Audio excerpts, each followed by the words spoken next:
हमारे किसी भी सभा में, अब चूँकि हम लोग क्वेश्चन करने का अवसर देते हैं, कोई भी सभा अगर समाप्त होती है तो पब्लिक के बीच हम लोग पब्लिक हमसे सवाल करती है, और उनका एक महत्वपूर्ण सवाल ये होता है कि क्या अन्य लोगों की तरह आप लोग भी बदल तो नहीं जाएंगे। तो उन्हें इसी मोक्ष की भूमि शमशान घाट से संदेश, ये शमशान है, हमारे दाहिने हाथ में विकास की कब्र है और बाएं हाथ में प्रकाश का कब्र है, बिल्कुल इंच भर का भी फासला नहीं है।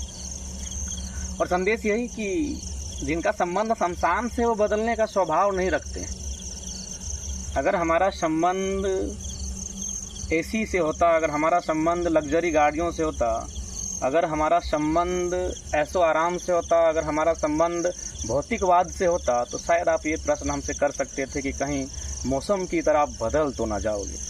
तो संदेश अपने समर्थकों को, जिन्होंने हम उम्मीदें जताई है, जिन्होंने प्रेम किया है, अपना अथाह स्नेह देने का काम किया है, विश्वास जताया है कि जो लोग शमशान में बैठकर संदेश देते हों, उनसे बदलने की गुंजाइश कम ही रखेगा या तो ना ही रखेगा। क्योंकि हम लोग जो चकाचौंध की दुनिया है उससे तो ऊपर हैं, इस बात को स्वीकार करना होगा। जो लग्जरियस लाइफ है, जो ग्लोरियस लाइफ है, उससे हमारे जीवन, हमारी दुनिया अलग है। अतः अपने समर्थक जिन्होंने विगत 2 सालों में जो प्रेम दिया, और किसी चैनल के माध्यम से वो मैंने एक रिसर्च भी करके उन्होंने इस बात को भी रखा था कि अगर कोई लीडर्स आते हैं तो लोग घरों से यह कह के निकलते हैं कि अगर हमें कुछ फ़ायदा मिलेगा तभी उस लीडर की सभा में जाएंगे, लेकिन टाइगर की सभा में अगर कोई जाता है तो सुनने अपना खर्च करके जाता है। तो ऐसे में हमारी भी जिम्मेवारी बनती है, और पहला सवाल वही कि अन्य लोगों की तरह कहीं हम लोग भी चेंज तो ना हो जाएं।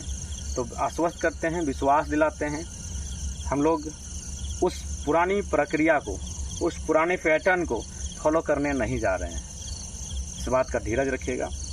इसलिए क्योंकि हम लोग का जो इच्छा होता है कि 2 पल कहीं बिताया जाए, तो किसी 5 स्टार होटल में नहीं, किसी 7 स्टार होटल में नहीं, शमशान घाट में अपने दोस्तों के साथ कुछ बैठकर कुछ चर्चे परिचर्चे करके बिताया जाए, ये हमारी ख्वाहिश होती है। तो निश्चय ही भौतिकवाद से विशेष वास्ता नहीं है, वास्ता शमशान से है। तो बदलाव की जो गुंजाइश का सवाल उठता है उस पर विराम लगाएं, और आपका आशीर्वाद और प्रेम जो मिला है वो भविष्य में मिले, हम लोग ये कामना करते हैं। बदले में हम लोग अपना सर्वस्व निछावर करने का पूर्ण चेष्टा करेंगे। और साथ ही जो स्वास्थ्य की स्थिति है, मेरा मानना है कि वह स्वास्थ्य की स्थिति कहीं ना कहीं इस तरह की कुछ एक्टिविटियां हैं जो संभवतः आम लोग नहीं चाहते हैं, लेकिन मुझे वही एक्टिविटियां थोड़ा सा डिफरेंट करती है, और उसी का प्रमाण है। मैं आपके बीच अगर खड़ा हूँ तो उसी का प्रमाण है कि कहीं ना कहीं वही एक्टिविटियां मुझे इस प्रकार की पॉजिटिविटी में, एनर्जेटिक वे में लाके खड़ा करती है। वरना मैं भी सोचता हूँ कि एक दिन में कर्म के कार्यक्रम में 24 कार्यक्रम अटेंड करना, अगर एक कार्यक्रम में 10 मिनट का ही स्पीच देना तो 240 मिनट यानी लगभग 4 घंटा, रात 8-9 बजे स्टार्ट करना, 2 बजे ख़त्म करना, ये आसान नहीं है। उसके लिए आपको मेंटलिटी, फिजिकली और मेंटली बहुत स्ट्रांग होना पड़ता है। और एक इस आज के डेट में, इस भागम भाग अवस्था में ये इतना आसान नहीं। तो कहीं ना कहीं उसका कारण हमारी जो अलग एक्टिविटियां हैं जो हटकर करने का प्रयास रहा है, और इसमें शमशान की जो यात्रा रहती है, सप्ताह में, महीना में 1 आध बार बैठना, यहाँ चिंतन करना, यहाँ मंथन करना, विचार विमर्श करना, वो कहीं ना कहीं कारगर साबित होती है। तो विशेष ज़्यादा कुछ नहीं, संदेश यही रहेगा कि जिस उम्मीद के साथ हम लोग आगे आए हैं उस उम्मीद को खरा उतरने के लिए हम लोग पूरा प्रयास करेंगे। जोहार, जय हिंद, वंदे मातरम।